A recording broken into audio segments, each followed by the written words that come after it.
Today's episode of the Bleav in Steelers podcast is brought to you by betonline.ag. In the Super Bowls here, Bengals going up against the Rams. A lot of Super Bowl prop bets to wager on. And Ike, if you want to place a bet on the big game action, betonline.ag is the place to do it.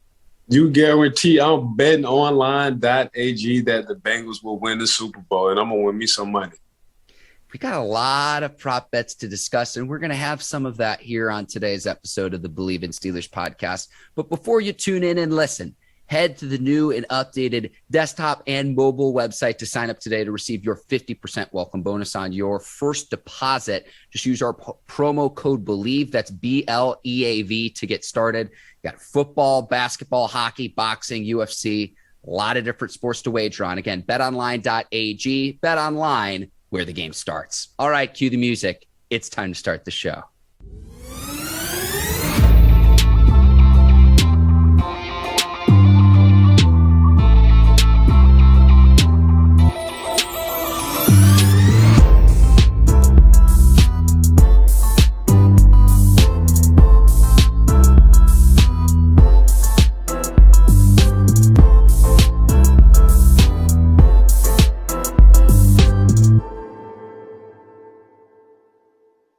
Welcome to the Bleav in Steelers podcast on the Bleav Podcast Network. I'm your host, Mark Bergin, joined as always by my guy, two-time Super Bowl champion and 12-year veteran of the Pittsburgh Steelers, number 24, Ike Taylor. IT, it's Fresh Cut Fridays. You can see through your screen right now. I'm all lined up and ready to go. Hey, you looking fresh. We call it Dougie. You looking real Dougie right now, man. You looking good, Mark. 100%. We've got an absolutely loaded show. Super Bowl prop bets, Ike's top 5 rookie QBs that the Steelers could consider in April's draft. A lot of vacancies in the Steelers with quarterback position, general manager, defensive coordinator, offensive line coach. But we begin on a serious note. Brian Flores filing a discrimination lawsuit against the NFL. And Ike, a lot to unpack with this lawsuit, a 58-page lawsuit filed at the very start of this month on Black History Month as well. I'm going to put my reporter hat as we go through this report, 58 pages, but I wanted to get your first impressions from, your takeaways from reading through the lawsuit. Man, it's just tough, but it's been the same old thing. This been going on for years. I think Brian Flores, he didn't want to do it, but to tip his hat off when he saw the Coach Belichick text, he was like, you know what? It was in my head, but this is definitely a go. Then he had the facts to come with it. If you look in the article on, getting paid $100,000 if you lose and with the top draft pick. So it's like, damn, I'm giving everything I didn't work for. And what I mean what I didn't work for, like I worked my butt off to try to be in this position. There's only 32 teams in the NFL, and I was one of 32 in the world. So to try to renege on me, to try to downplay me, to everything I didn't work for in my life to get in this position, you want me to lose ball games and give me $100,000 for each loss. Why?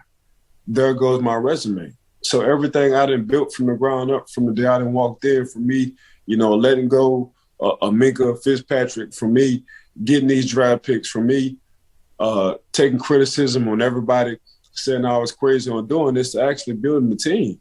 Then the quarterback you give me, man, I didn't really at the time want the quarterback. I want another quarterback who possibly could have get me into the situation, being the playoffs. Not only the playoffs, if you just look what Joe Burrow doing, I potentially could have got to the Super Bowl, because you see what I have done with my roster with an okay kind of quarterback, and this is no disrespect to Tua.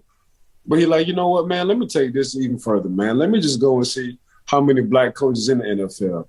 There's only one right now, head coach, and that's Coach Mike Tomlin for the Pittsburgh Steelers. And you know what? Let me talk to a few other people, man. I guess what, Coach Hugh Jackson, how you felt over there in Cincinnati? Well, you know what? They try to do the same thing to me. So it's like, dang. So we barely have any GMs, we barely have any assistant coaches. And when you look at the NFL and it's damn near 70% black players, it's like, dang, so we can't coach our kind of players? Like, when is the playing level going to be even? And just because, my son's dad, ain't a buddy of yours, don't mean I'm not qualified, because obviously y'all as in owners and owners as in being white, y'all ain't worrying about the qualification. It's a friend of a friend of a friend of a friend. So it's like, dang, I'm qualified. Then he get into the the Tony Dungy situation. He gets fired after a winning season. Then gets to the Jim Caldwell situation with Detroit. Yeah. He gets fired in during the winning season. It's like, dang, this is no disrespect to Coach Zach with Cincinnati. Like, before Justin Burrow, I was 6-25. Mm-hmm. Now I get Joey. Now I get Jackpot Joey, and he revamped me. Well, how about a black coach getting fired? When he does have a winning record, and Hugh coming out now, and I think others gonna come out. How about Deuce Staley? We've been talking about Deuce Staley for the longest. Like, Deuce Staley has been under Andy Reid when he was in Philly. Now he was the assistant head coach in Detroit, and he still can't get a head coaching job. Mm-hmm. So, Brian Leftwich, shout out to Brian Leftwich. He wound up getting opportunity, but it's like, dang, how many obstacles and hurdles we got to go through? Yeah. How many times have you told a coach before that's not black, I think we need to lose a lot of these games so we can get a top draft pick? No, the whole thing for the NFL is for me not to get a top draft pick, because that means our team is doing well. Yeah. So I guess he's seen. I guess, man, he just had enough. I guess he heard enough. I guess he's seen enough. I guess him as a head coach, never been in that position, was like, hold on, man, this is crazy. Like, I didn't even know he worked at this level. I didn't even know he worked at this level. So then he look at coaches getting recycled in the NFL. Like, dang, we just recycling the same coaches over and over and over and over. How about giving one of us black coaches a chance? Because I'm sure we got just as good relationships as the white coaches.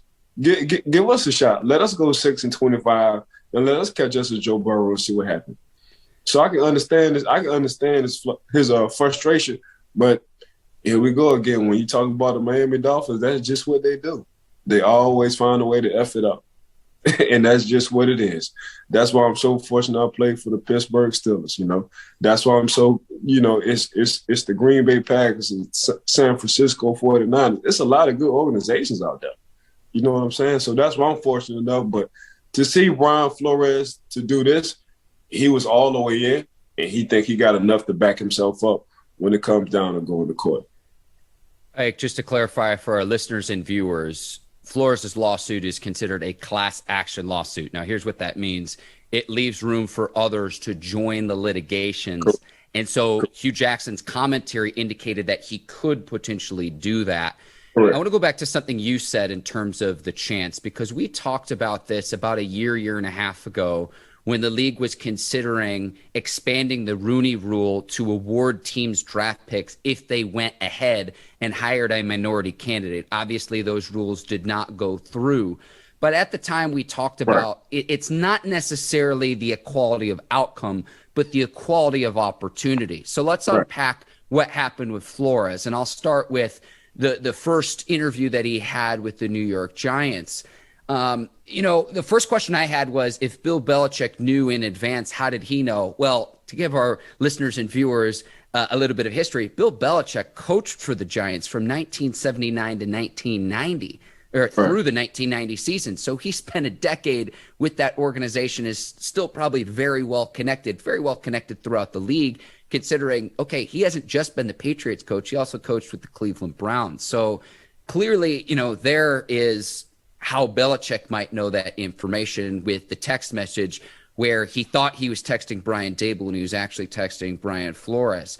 Then you go to the interview with the Broncos, which he didn't end up getting that job. He ended up getting the Dolphins job. But I think the Rooney Rule is well-intentioned to be able to require teams to interview black candidates. But they're not taking the interview process seriously. And again, these are all allegations and accusations, so you try to take them for what you will, because there's two sides to every story. But if they're not taking that process seriously, that goes against the spirit of what the Rooney Rule was intended to do.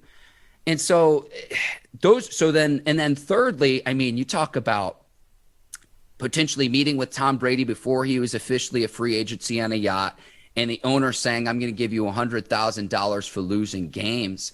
if that proves to be true, that shows what the culture is with the Miami Dolphins organization, an organization that hasn't won a playoff game, might I add, since December 30th, 2000, Ike. We're talking about more than 2 decades. So, I mean, Ike, you and I live in Florida, right? It's like the sunshine. It's a no income tax state. When there's smoke, there's fire, right? And so when I hear these allegations, and Brian Flores has been involved as a coach in this league since like the mid 2000s, when I hear that the NFL comes back with the statement and says, oh, his allegations are without merit, it's somewhere in the middle, right? And this is where I put my reporter hat on, because lawsuits are written to look very, very bad, against the people that you're making accusations against. But to say that Flores' allegations are without merit for as long he's been a coach in this league is an absolute joke.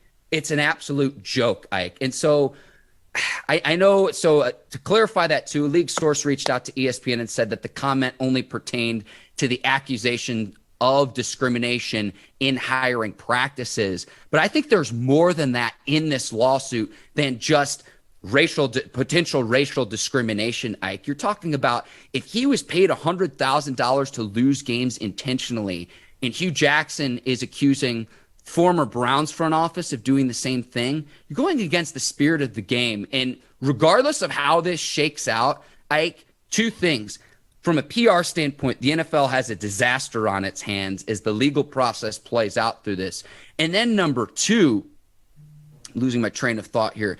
Then number 2, it would be like, we'll see how all of this plays out, Ike, but that's kind of just my thought process. But not to conduct interviews in good faith, and to say that Flores' claims are without merit, I don't buy that. It's got to be somewhere in the middle. It's got to be somewhere in the middle. No, Flores feels some kind of way about it.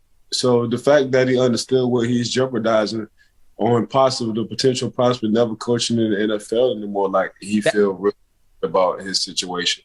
The fact that let me hop in, Ike. That was my second point, and you helped me remind me. There are still 4 other teams with head coaching vacancies at the time of this recording right now. So he could still potentially be those coaches, but with this lawsuit that's now filed, is a team that's trying to rebuild its franchise really going to want to bring Flores in now that he's filed this lawsuit? I'm sorry, you helped me remember the point I was trying to make. Yeah, but it's going to be tough too. You know what I'm saying? Because it's me versus all 32, regardless on how you want to look at it. So it's a Billionaires Boys Club, and I think we talked about this. The Billionaires Boys Club, they fight each other during the season. They want their team to get a Super Bowl or make money and hit the playoffs. But during the offseason, Mark, they stick together. So the fact that he understands that part, I guess him and his lawyer okay, we got a case. We got a real firm case. And I guess his lawyer said, man, are you 100% in this? Are you 10 toes deep? Because if you're 10 toes deep, it's a strong possibility you will never coach in the NFL anymore. And I guess Brian Flores you know what, this for the future. This ain't for me. So let's go. I understand. So it's just sad to see. This been going on for years though.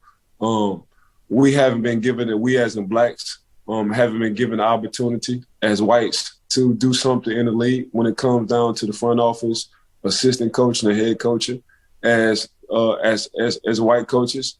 That's just what it is. But when you just look at the owners see them, the owners look at who looks like me, not who's capable of doing the job. And that's just the crazy thing about it. So we'll see. But the fact that Brian Flores went all in with it, he must got a strong case because, they're gonna try to dig up something. That's just what the NFL, that's what these 32 billionaires do. So I took my hat to him for understanding and jeopardizing what he probably worked for his whole life to get in that position to be a head coach, because it's hard being a head coach. He had one of 32 jobs in the world when it came for the NFL, but he strongly believes this is unfair, and he's trying to even the playing field out by giving some kind of awareness and making it public. Again, I go back to the equality of opportunity and not the equality of outcome. The Dolphins owner, Stephen Ross, late Wednesday night, his called the allegations false, malicious, and defamatory, promising to defend his personal integrity too. So we'll see how all of this plays out. But if you're meaning to tell me that a team was paying a head coach to tank and then holding that against them, I mean, Flores led the Dolphins to their first back-to-back winning season since 2003. Right. Dolphins team in the 2021 season started out 1-7. They won 8 of their last 9 games, finished with a 9-8 record. But if this is true, man, like I'm telling you this from a standpoint of, if the Dolphins had a head coaching vacancy, I wouldn't want to go coach there through all of this, because when there's smoke, there's fire. And if one party's saying one thing and the other party is saying the complete opposite, one of them isn't telling the truth. And that's the case here, Ike. So what I'm curious to see about this case moving forward, and before we move on, would be, because this is a class action lawsuit, will other people back Flores and add to the claims he has filed in this suit? An amount in terms of what he could potentially be awarded would be determined at a trial to compensate Flores, anyone else who could join his lawsuit, for non-monetary and compensatory damages, including but not limited to loss of reputation, loss of opportunity, and mental anguish as well. I don't think that this will go to trial, just knowing how long the legal process plays out. But the longer this stays in the discussion of media members, I think at some point you reach a lawsuit in whether Flores' claims have merit or not. Just the fact that we're having a discussion about it, eventually the league's going to want this problem to go away.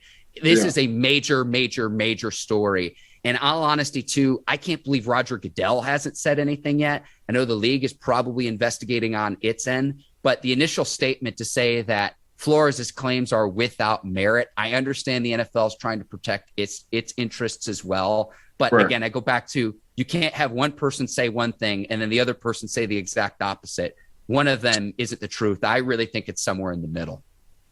So, when you talk about Roger Goodell, like, it's going to be tough because I'm getting paid by the owners. Yeah. So great point, Ike. You know what I'm saying? Whose side you going to pick? Really, I'm not going to say nothing at all. I'm going to keep it as vanilla as possible if I'm Roger Goodell. And I'm just trying to speak on what I possibly think he's going to do. I don't think he's going to step into this kind of water, because they're talking to him about it. Now, they probably talk to him about the rules and the laws and the Rooney Rule on how can they change this right now for real. Because since Papa died, Dan Rooney, since he died, man, they ain't been the same. And Mr. Rooney he was very advocate on, letting minorities get a fair chance. He made that rule up. He made that rule up because, on the train rides, the players helped them in school. They helped them with math. They helped them with English. And at the time when they was winning Super Bowls, the players was black. And this is just some of the stories Mr. Rooney used to say. So he understands, he gets it. Like, that's how they made their money, the Rooney family, by football. So he understands the minority part clearly. A lot of owners don't make their money off of football. That's a secondary thing. That's a secondary hobby, So when your family was just all in football and you come up with this Rooney Rule because you solely understand, man, what it is, and you've been around minorities, like, I get y'all. And what I mean by that, I get how y'all think. I get how possibly I get how I was taught. I get when mom and dad came to home and told me, and now I see it. Because for me, it all starts at home. We weren't never born racist. That's just what it is. That got to be installed and built in somebody. So I'm not saying the Miami owners racist. I'm just saying the unfairness in the NFL towards blacks on having the opportunity to be GMs and assistant and head coaches. So the tides got to turn. That's just what it is. So like I say, man, Brian Flores, for him to come out and be all in with it, he must got some kind of case, Mark. If I could ask him any question, I'd probably ask him about the timing of filing the lawsuit, because he's probably not happy that he got fired from his head coaching duties as the Miami Dolphins, and then also thinking that he's right there as a finalist candidate for the New York Giants. I certainly understand his frustrations. Same time, it doesn't take away from what Brian Daboll's going to do, because what he did into the development of Josh Allen, a big, mobile, strong quarterback who before Dable really worked with him, he had one of the lowest completion percentages in the league. You bring Dable in, and you understand that they're going to want to try to do the same thing with Daniel Jones. Now, to keep this on Flores' lawsuit, though, I think you and I are of the thought process, best person for the job, point blank, period. In the NFL, it's two things. It's trying to win a Super Bowl, and it's trying to make as much money as possible. But Right. For me, like, sports is the ultimate meritocracy in terms of it doesn't matter your background, your race, creed, religion, ethnicity, what have you. It should be the best man for the job. And again, I go back to, you're not always going to have something that is reflective of, okay, yes, 70% of the players are black, but they need to have the equality of opportunity to do so. And when time and time again this comes up, I'll say this too, and the Steelers are a great example of this. If teams are being racist, if they're being discriminatory, and there's a collection of minority coaches that are being overlooked, you might potentially get a great coach. And I look no further than what the Pittsburgh Steelers have done with head coach Mike Tomlin, 15 Right. years in, no losing seasons. 15 So years. if this is the case, Dyke, Right. it's like you could potentially bring in someone who would thrive for one of these organizations and do a tremendous job and be the next great head coach, the next great owner, the next great general manager, the next great coordinator, if this is in fact happening. No, 15 years, no losing season. And then when you look at, Coach Tomlin come under the Tony Dungy tree. Jim Caldwell, the Tony Dungy tree. Like, it's like, golly, man, like, give us a chance. Raheem Morris, we're going to see. Who else? Brian Leverage, he got a head coaching job with Jacksonville. Eric Bieniemy, we were talking about Eric Bieniemy for the past 3 years. Yeah, whenever we talk about the head coaching carousel, like, his name always comes up. Always, Eric Bieniemy always come up, and Andy Reid said he called the plays. What else you want the man to say? Like, that's my play calling. Yeah. Like, every now Coach Andy Reid, like, every now and then I might put my 2 cents in, but he's the play caller. Like, this is his stage. This is what he do. It's like, man, he done been to 2 Super Bowls in 3 years, won one. You know what I'm saying? Well, like, he was in the AFC Championship to wind up losing, but golly, like, what you want Eric Bieniemy to do? What else can he do? Yeah. You know what I'm saying? Like, then when you ask the players about Coach Eric Bieniemy, they would love to see Coach Eric Bieniemy get a head coaching job, but they would hate to see him leave. I mean, God, what else you want the players and people to say? Yeah. Coach, we would love for you to create your own legacy. But damn, just selfishly speaking, we really don't want you to leave. We love your video. This coming from the players. Man, this is bananas. But I get it, though. We're going to take a quick break here on the Bleav in Steelers podcast, and we're going to tell our viewers and listeners about NordVPN. So internet security on the forefront of everyone's mind. Everyone has their different devices. And so to make sure that you're staying safe online, you can use NordVPN to, eliminate a lot of the threats of people stealing your data and information. Man, listen here. We ain't slacking on our hacking because we're with NordVPN. Guarantee. NordVPN is the world's best VPN service, offering the fastest connectivity, most servers, and next-gen encryption to make sure that everything you do online stays secure. So grab your exclusive NordVPN deal by going to nordvpn.com/Bleav. That's our code BLEAV to get up to 70% off your NordVPN plan, plus 1 additional month for free. It's also risk-free with Nord's 30-day money-back guarantee. Again, NordVPN, excited to have them on as a presenting sponsor of the Bleav in Steelers podcast. Yeah, we ain't slacking on our hacking, baby. NordVPNme.com. We've got 4 Steelers headed to the Pro Bowl. That's this weekend ahead of the Super Bowl. I'm glad they do the Pro Bowl in advance of the Super Bowl now. And it's going to be in Las Vegas, too. So I'm excited to see which players are hurting a little bit because they're celebrating all the festivities of being in the city of sin. TJ Watt, Cam Heyward, and then Najee Harris and receiver Diontae Johnson are both going to the Pro Bowl because Joe Mixon and Jamar Chase are playing in the Super Bowl for the Cincinnati Bengals. I'm excited to see the last hoorah of the 2021 season in the Pittsburgh Steelers this weekend in Las Vegas. Man, give me a 4-piece spicy when it comes down to the Pro Bowl for the Pittsburgh Steelers. Got my 4-piece spicy going to Vegas. Sin City, man, stay out the casino, fellas. Go don't have a good time, but keep the drinks to a minimum and stay out the casino as much as possible, but definitely have a good time. But I'm just proud, that Diontae, really got in. What you got to say about a rookie, Najee? Like the rookie Najee wind up, putting his toes in the water, putting that on his resume as a Pro Bowler. TJ, Defensive Player of the Year in my mind. And then when you look at Cam, like that's what he do. He just Mr. Consistent. He missed the man as soon as I leave, I'm about to hit the Hall of Fame. And Cam Heyward. So just proud for the Pittsburgh Steelers to represent in the Pro Bowl. Unfortunately, we got 2 in there just off of where the Cincinnati Bengals is. But right now, we're going to rep the Cincinnati Bengals to win the Super Bowl. But at the same time, man, for Diontae, Najee, Cam, and TJ, man, congratulations on going to the Pro Bowl. Make sure y'all be careful in Sin City because there's a lot of sinning out. Ike, it sounds like you have a little bit of experience in Las Vegas. Ito.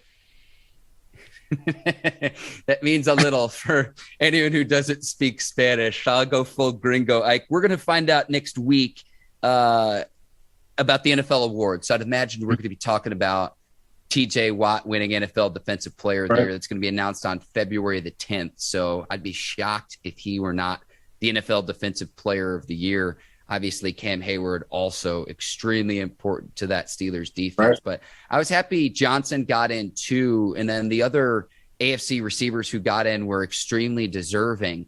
And it was like, man, you've got to leave someone out. But because Jamar Chase is going to be playing for a Lombardi trophy, that opens up the void. Johnson did a great job, and I predicted it. My prediction came true. Like I said at the start of the year, I thought Diontae Johnson would be a Pro Bowl player.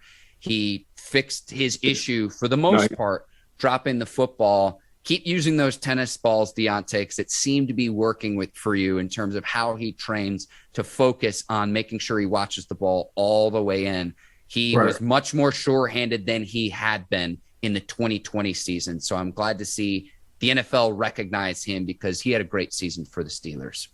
No, he's the wild factor on that offense. Other than Najee, he's definitely the wild. Like, when he's not in the game, you can definitely tell. We saw that in the Buffalo game when they lost in the playoffs last year. Like, when Diontae dropped a few passes and they took him out the game, that pop just came out of the offense. So when he got back on the field, that pop came back on the offense. He's just been like that for the whole season. He's been that pop for the whole season. Now what Diontae have to do, he got to finish strong. Because later on in the season, he started relapsing and going back to them drops. So if he can just be Mr. Consistent the last 4 games as he was throughout the whole season, he'll be perfectly fine. But from last year to this year, them tennis balls definitely helped him out. And it's a reason why the man going to the Pro Bowl. So congrats to Diontae Johnson. Ike, the Steelers have plenty of vacancies. We're going to be talking about the quarterback battle, GM, defensive coordinator, and offensive line coach. So we're not talking quite yet rookie QBs. That's our next segment. But I thought it was interesting. There's some odds out there that have the Steelers as the favorite to acquire Jimmy Garoppolo for game 1 of the 2022 season. Steelers are the favorite, not a heavy favorite, but the favorite for Jimmy G to start in week 1 of the 2022 season. Want to get your thoughts about that? Yeah, for free agency, it wouldn't hurt.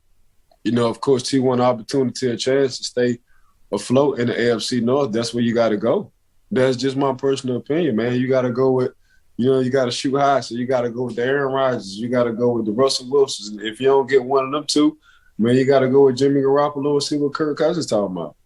That's just what it is. And, between Kirk and Jimmy, the mobility, I think they got it. I don't think they like to use it. In my mind, I don't know why. But that's just how it is. But for Coach to want to go as long as he went by having, somewhat of a winning season, for 15 years, man, you got to get your mobile quarterback. And he said that on his press conference after the season. He understood and he saw it. And he sees, like, man, I got to give me somebody, who can move a little bit, So we won't be sitting back there. So our playbook can open a little bit. So in the first, couple of quarters of the NFL season, man, we're able to tweak our playbook because our quarterback is mobile. So Coach T, he knows, he understands.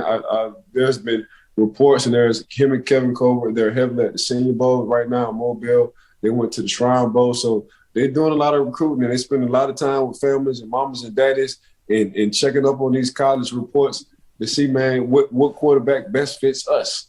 So, they're serious about this quarterback thing. So in my mind, I'm not even going to be naive. If the quarterback is there that they like, they're going for the quarterback in the first round. And his opportunity is going to be right there as soon as he steps into the facility. And that's just what I personal opinion. Save some of this thunder, right? Because we're going to get to this in a second. This is the part of the program. We've talked a lot about the GM vacancy, Omar Khan, Brendan Hunt, possible internal candidates. Correct. We talked about the search for the new defense coordinator with the retirement of Keith Butler. Steelers also have a vacancy on the offensive line coach. This is turn on the video machine, right?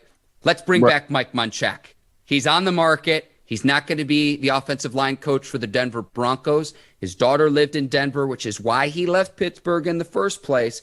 But the Broncos now have a new head coach with the departure of Vic Fangio. And I looked at the rushing totals year in and year out. Munchak never finished below 100 yards rushing when he was the offensive line coach for the Pittsburgh Steelers, with the exception of the 2018 season, which was the year Le'Veon Bell sat out the season because of the contract dispute. But over 100 yards in each of his 3 seasons with the Denver Broncos. I know it's only one indication of how effective is your offensive line, but I'm not always happy with the Steelers' offensive line, and there's a lot of youth on the offensive line. But I found this to be pretty interesting. Since 2019, the Steelers are due to hire their 5th different offensive line coach since 2019. You need to have some continuity. You need to have a personality. You need to have someone who can come in and teach these young guys what they need to do to gel effectively. And I think Mike Munchak could do that for the Pittsburgh Steelers. He's out on the open market. You need an offensive line coach. Bring Mike Munchak back to Pittsburgh. You need to have a dad. Your team is only good as your offensive line coach. Man, that's just what it is. From the Russ Grahams Hall of Fame to the Munchaks, when I was there, like when we was balling and when we had a run game and when we had personality and attitude on the offensive line, it was because of our offensive line coach. And that's exactly what it is. I think we talked about this early in the season. Even though Cincinnati have a depleted offensive line, but they wind up kind of turning the tides. When we talked about Cincinnati early in the season, man, the first thing that we were talking about was the offensive line coach and how much of a dog he is and his personality. He wants his guys to get after whoever 24/7, regardless on what the situation is.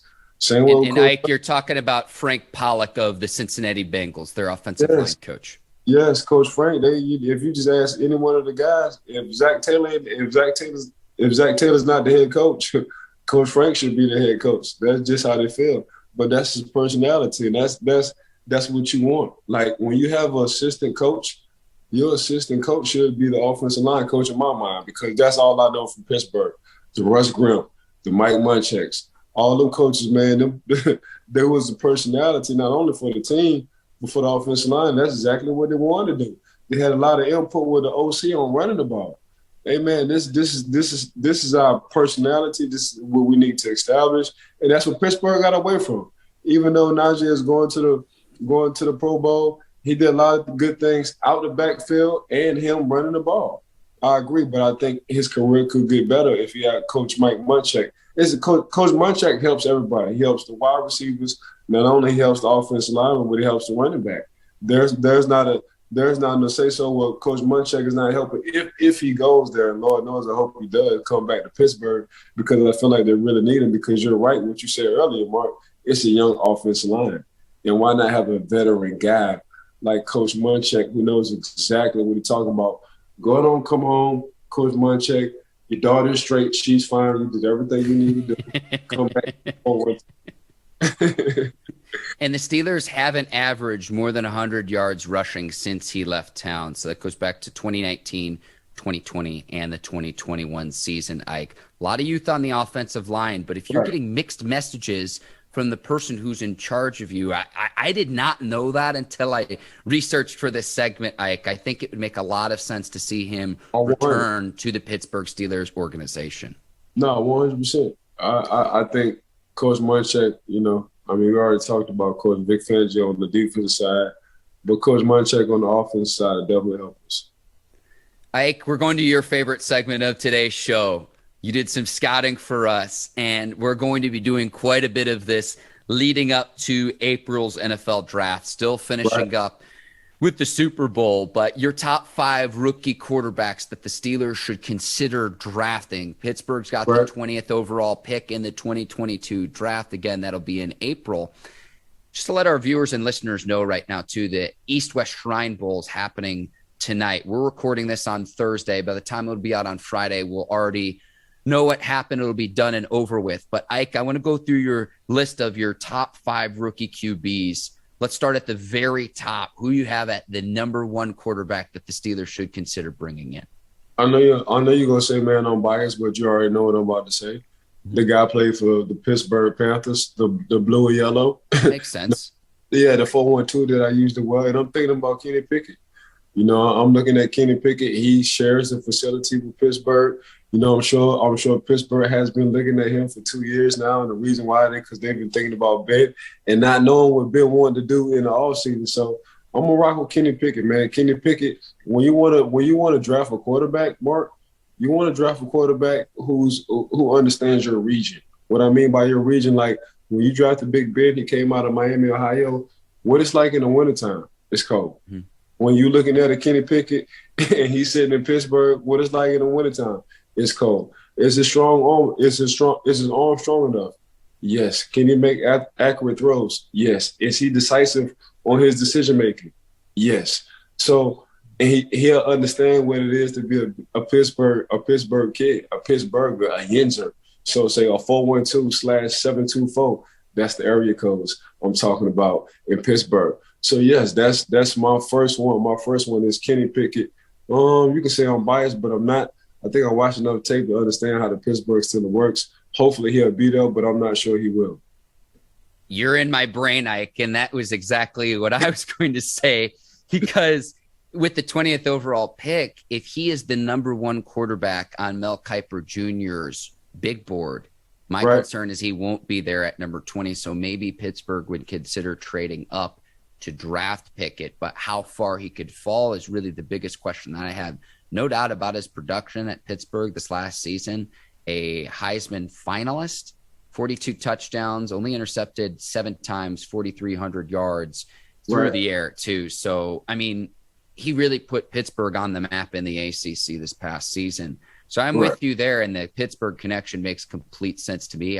My concern is that several other teams also need quarterbacks. So that's the case for Pickett. I'm with you there. Who's number 2 on your board, Ike? Matt Flores from Ole Miss. And, okay. I don't know. Well, I don't know if you know, but now you're about to know. I'm a huge Lane Kiffin fan. Huge. Yes. I just love his swaggooness when it comes to recruiting, when it comes to him, I don't give a what, when it comes to him on TV, and the way he lets his quarterbacks rock. So I tossed my play sheet in honor of Lane Kiffin, Ike, if you didn't notice. Yes, like that's what I think Lane Kiffin is. Lane Kiffin, for me, is a quarterback guru. You know what I'm saying? He's the quarterback whisperer. He's one of those guys where he gives his quarterbacks, confidence. But for me, Matt Flores, I think he's a little bit more athletic than Kenny. You know what I'm saying? But what I do like about his athleticism, he would rather pass instead of run. So whenever he makes a line up to run the ball, you got action. He kind of reminds me. I'm not talking body wise. I'm just talking like a Patrick Mahomes mentality. Like Patrick Mahomes, he runs to throw the ball. He don't really run scramble. If it's wide open, he'll scramble. You know what I'm saying? But just looking at Matt Corral, man, I like Matt Corral a lot. So he got it. And what I like about it, it's more touch than anything. You know, a lot of quarterbacks coming out of college, they just throw all routes hard, whether they throwing a swing pass to the running back, whether it's a 3-yard route and it's a slant, they just slinging the ball. You know, Matt Corral isn't like that. Matt Corral puts a lot of touch on it, which I like. He just so happened to be athletic, Mark. I'm with you there. I want to see Corral fill out a little bit. I think he's a little bit thin, and I think that will happen as he gets a little bit older.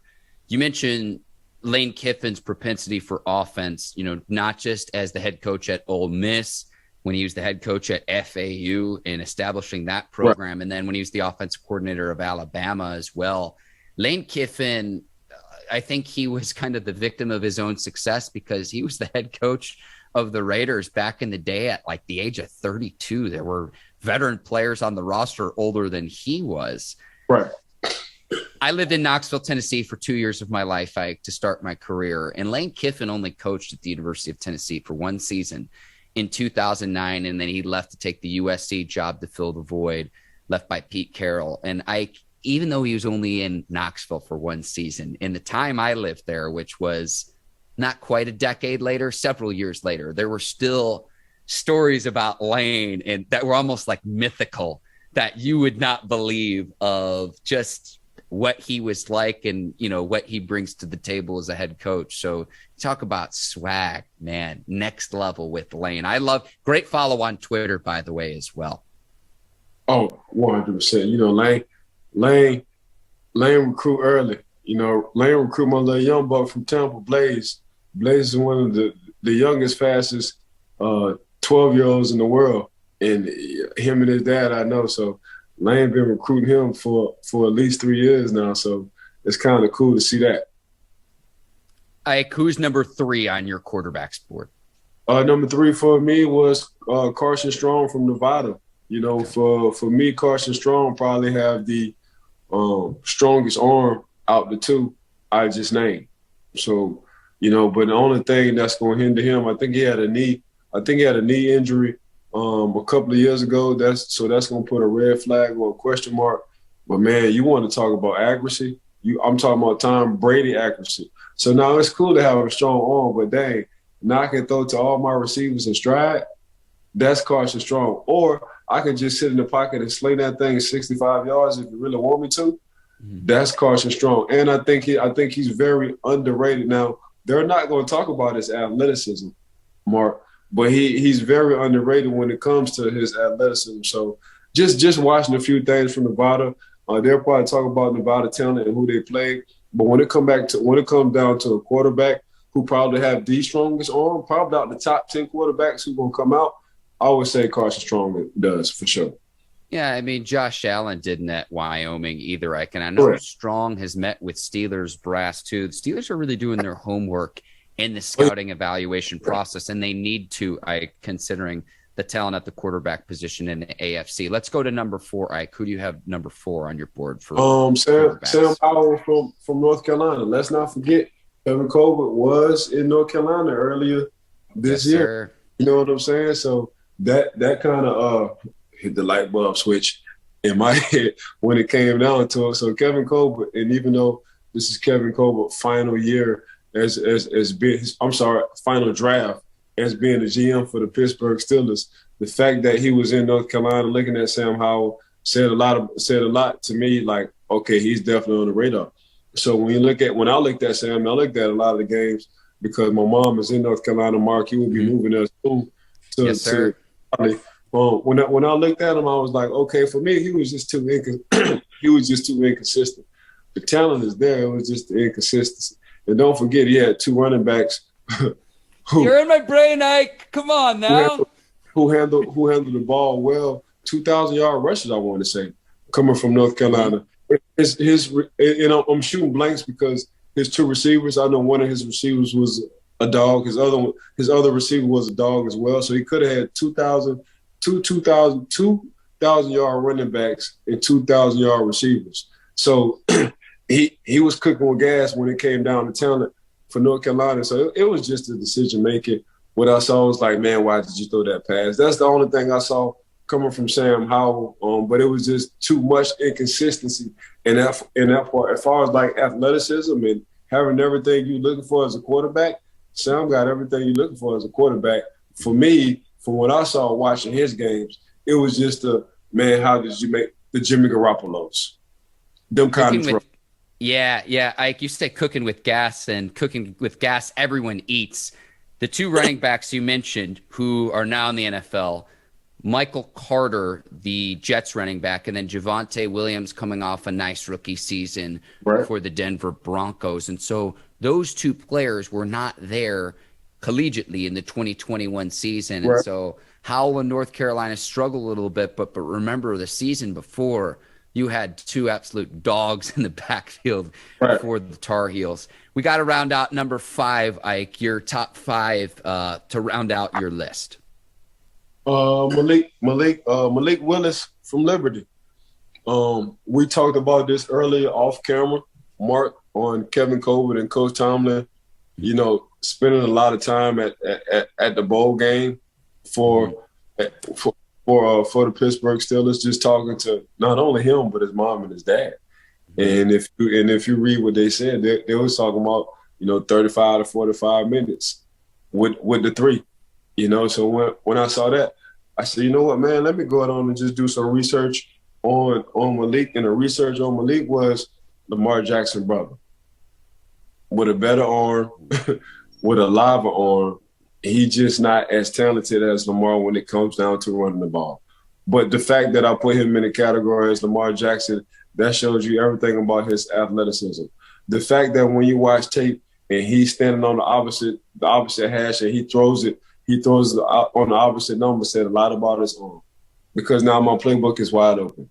If you look at a lot of quarterbacks in the league, man, they can't throw it from numbers to the other hash. So that's why the playbook closes. But the fact that, Malik can throw from the opposite number to the opposite hash says a lot.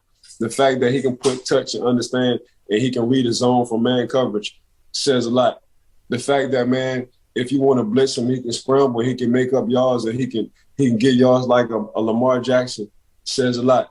Now it's just on the Pittsburgh Steelers if they want to do their research and draft the young man. Now it's on the Pittsburgh Steelers to be like, you know what, AFC North, we got a guy who can pass just as well as Lamar Jackson. Maybe he's not as athletic as Lamar, but here we go, we got action. So I'm thinking in my mind, I'm going to go out and tell you first, if the Pittsburgh Steelers will draft their quarterback, it would be Malik all day. Wow. My personal opinion, I'm going to go out and let you know right now. Wow. Ike, to recap, your top 5, Kenny Pickett from Pittsburgh, Matt Corral of Ole Miss, Carson Strong of Nevada, Sam Howell of North Carolina, and Malik Willis from Liberty. I'm excited to talk about all of this again in a few weeks once the underwear Olympics of the NFL Combine gets underway. We go position group by position group. Say who the top guys. You like that, Ike? Yes, sir. Okay, we've got some Super Bowl 56 prop bets to get to. Super Bowl 56 still a little bit more than a week away, February the 13th. Average price on the secondary market for Super Bowl tickets, Ike, $11,000. So, chop off your arm and a leg and you can go see the big game. Now, I have one prop bet that I promise hits. I 100% guarantee that this bet hits, Ike. And it is, which head coach will be shown first during the national anthem, Sean McVay or Zach Taylor? Here's my thought process. The game is at SoFi Stadium. This is the 56th Super Bowl, right? Last year was the first year when the game was in Tampa where a home team played at its home stadium for a Super Bowl. We now have that in back-to-back years. Because this game is going to be in Los Angeles at SoFi Stadium, I'm thinking as a producer now, too. Why would you show Zach Taylor, the underdog in this situation, first versus Sean McVay, who's been in the big game before? He's playing at his home stadium. Go on, place a wager. They will show Sean McVay first on the broadcast for the Super Bowl during the national anthem. I guarantee it. Easy money. No, that's easy money. Man, I'm gonna go on and tell you right now. Me and you might as well hit that betonline.ag and go out on bet. They will show Sean McVay first. Second time in 2 years. Like, this never happened. Tampa just won it in Tampa at the home field in Tampa. SoFi, LA, the Rams are in a Super Bowl in LA at SoFi for the second straight year. Man, this don't never happen. What is going on? What in the world is going on? 11 racks? So I got to put 11 racks on a ticket, bro. If I want 2 tickets, that's 22 racks, bro. Man, you know what I can do with 22 grand? How much money I can invest and stack that thing? Holy moly! But when you living in to live and die in LA, but I tell you what, them taxes is a mother over there. But 11 stacks per ticket, man, that's crazy. But I guarantee you, I bet you online.ag, and you 100% right. They will show Coach Sean McVay first. The only way I see that bet does not cash is the next prop bet is which quarterback would be shown first, whether it's Matthew Stafford and Joe Burrow. I do think that they might show Burrow as the young stud up-and-coming quarterback before Stafford, and Burrow is favored. The only way I could see Zach Taylor showed before Sean McVay is if Matthew Stafford is standing next to his head coach, which that would be my only caveat, Ike. But if they're not standing together, if they're showing, a close-up solo shot of one person, I'm still confident that it's going to be McVay over Taylor. I do think that they'll show Burrow before Stafford. So if I'm producing this game, here's how I would do it. I would show start with the quarterbacks, but because it's in SoFi, let's go to the head coach who's been here before in when they played the Patriots, the 13-3 game, very low scoring. Here's his new opportunity to redeem himself. I start with the shot of Sean McVay. Then I go to Burrow. Then I go to head coach Zach Taylor. Or then I could go Stafford, then Taylor. It doesn't really matter. But if I'm producing this broadcast, that's how I would do it, Ike. Yeah, you acting like a producer. You putting your producer hat on, Mark. So whatever you rocking with, because you really thinking outside the box. I said, ha, ha, ha, when you said Aaron Rodgers to the Pittsburgh Steelers. I'm not saying ha, ha, ha anymore to you. So you got your producer what's on rocking with you. Okay, Ike, a lot of good halftime specials, and we're going to discuss more prop bets in the coming weeks of Super Bowl 56. Right. But several different artists set to perform. So you got Snoop Dogg, Dr. Dre, Eminem, Mary J. Blige, and Kendrick Lamar.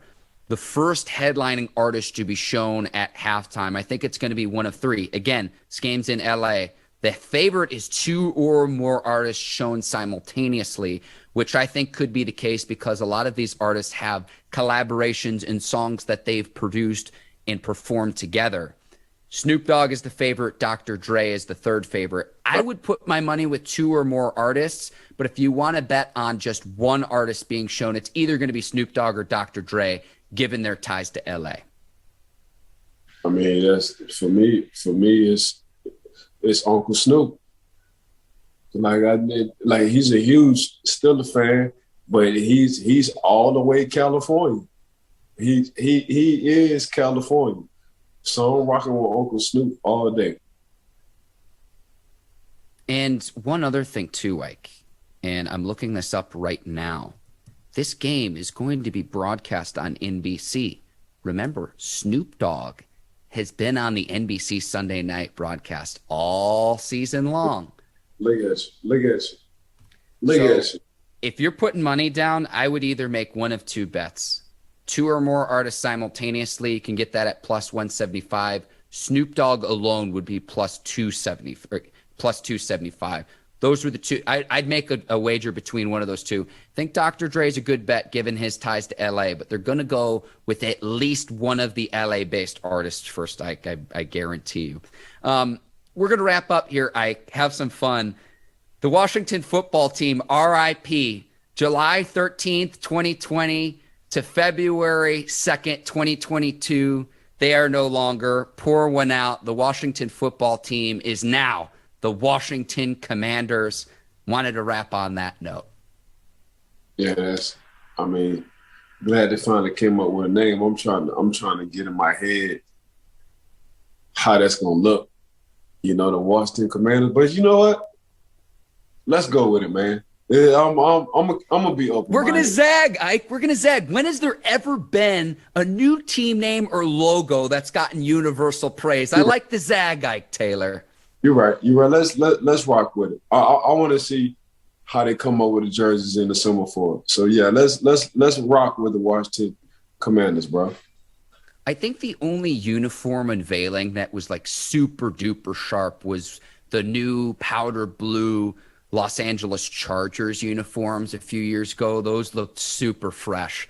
But other than that, every time that this happens, people are just on their social media feeds and it's like, get outside, go walk around, go walk the dog, go do a lap, go live your life.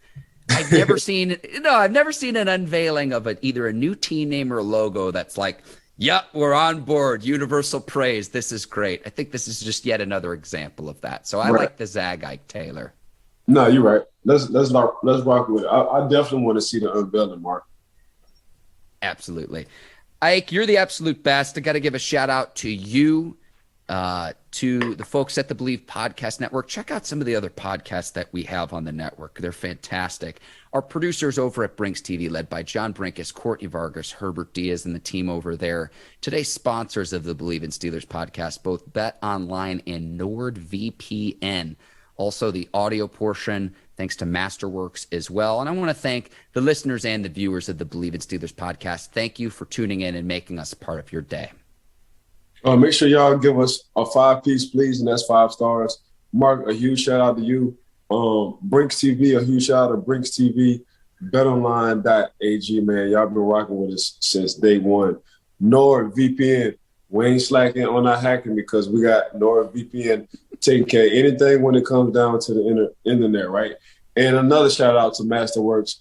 Appreciate y'all. Picasso, everything for us. I got to give another shout out to the Bleav is Still the podcast. Got to give a shout out for everybody just tuning in. Make sure, man, y'all keep hitting that YouTube, man. Y'all rocking with us. Make sure y'all go to Mark and Bleav is Still podcast. Mark Bergin, Bleav is Still podcast on that YouTube, man. That YouTube, we done got over 1,000 subscribers. We're trying to hit the 2K. So once y'all go out on to help us out, we'll continue to entertain and keep trying to educate y'all on this Bleav is Still a podcast because that's just what we do. So make sure y'all give us 5 stars, please. For the GOAT ad reader, Ike Taylor, I'm Mark Bergin. Thank you for listening and watching the Bleav in Steelers podcast. We will see you next week. Until then, take care and so long, everybody. Peace.